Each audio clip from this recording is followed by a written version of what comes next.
بسم اللہ الرحمن الرحیم۔ السلام علیکم ورحمۃ اللہ وبرکاتہ۔ اللہم صلی علی محمد وعلی آل محمد وبارک وسلم۔ پیارے ناظرین کرام، آپ بھی ایک مرتبہ دروشی پڑھ لیں۔ مصیبتوں سے نجات اور حصول مقاصد کے لیے خاص ورد۔ یہ کلمات حسبنا اللہ ونعم الوکیل درج ذیل گنتی کے مطابق پڑھیں۔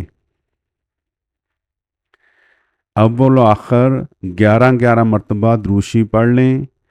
شر و فتن سے حفاظت کے لیے 341 مرتبہ ان مبارک کلمات کا ورد کریں۔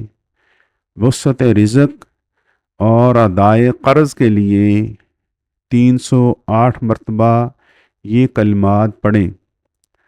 خاص کام کی تکمیل کے لیے 111 مرتبہ پڑھیں۔ مصائب و پریشانی سے نجات حاصل کرنے کے لیے 140 مرتبہ ان کلمات کا ورد کریں۔ انشاءاللہ تعالی مطلوبہ مقاصد ضرور حاصل ہوں گے بفضل تعالی۔